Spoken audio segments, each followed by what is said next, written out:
keeping a regional theater afloat is challenging in the best of times. Doing so for 4 decades, through economic downturns, and social and cultural changes, is even more difficult. Now, add to that a mission to celebrate the spirit, culture, and history of people of African descent. That's been the goal of Crossroads Theatre Company in New Brunswick since it was founded in 1978. For most of my tenure, we've been in survival mode, said Crossroads producing artistic director Marshall Jones III, who joined the company in 2007. Typically, as a culturally specific theater, we are left with the crumbs. During the Great Recession, there were no crumbs, yet, to paraphrase Maya Angelou, still they rise, after seeing its funding fall from $500,000 before the 2008 financial collapse to a low in the $250,000 range a few years later. Crossroads is now working with about $650,000 annually. Even better, Jones said, support is growing. The theater received the Best Place to See a World, NJ. Theatrical Premiere honor from NJ Stage Awards, a People's Choice Style honor created for Garden State Arts programs, for the last 3 years. In 2017, the Star-Ledger put Crossroads, Sarah Sings a Love Story, on its list of the year's best shows, and the NAACP honored its Fly with an Image Award for Best Production. We survived, Jones said, and we are stronger a result. John McEwen, executive director of the New Jersey Theater Alliance, said Crossroads has impacted the theater scene locally and nationally. They have contributed greatly to the American theater repertoire, McEwen said. Many of the pieces produced at Crossroads have gone on to Broadway and regional theaters across the county. Crossroads is known for nurturing original works and then helping to launch them into the arts ether. The final show of the theater's current main stage season is Pia Wilson's Back to the Real, a comedy that will have its world premiere May 11th and run through May 20th. The show centers on an African-American brother and sister, and each of their girlfriends, as they navigate the world in the wake of the 2016 presidential election. It's not just an African-American theater. It's a theater that provides great entertainment, striking dramas and fun comedies, Wilson said. Crossroads is dedicated to telling stories that highlight issues in communities people aren't aware of. They're starting conversations in different corners of America. The country still needs culturally specific institutions because there continue to be groups of people whose perspectives and experiences are marginalized, said playwright Nicole Salter, whose Repairing a Nation garnered positive reviews after its Crossroads premiere in 2015. Every person has the right to engage story, not to be the subject of story, Salter said. Every person has the right to benefit from the technology of story.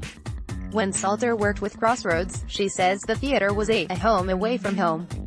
She felt valued and she appreciated how theater staff greeted everyone by name. Crossroads is a special place, Salter said.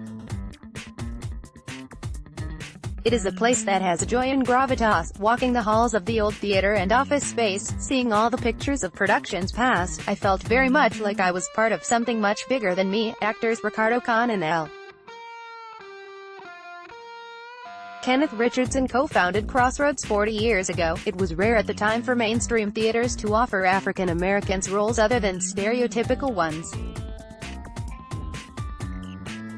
As a result, more than 500 black theater companies were founded in the years after the passage of the 1965 Civil Rights Act. It took more than a decade for Crossroads to build an audience.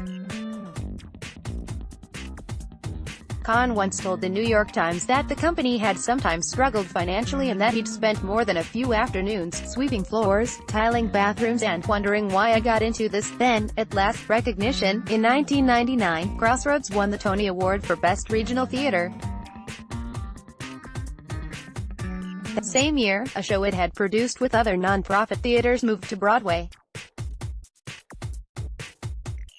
It Ain't Nothin' But the Blues went on to be nominated for 4 Tony Awards, winning for Best Musical.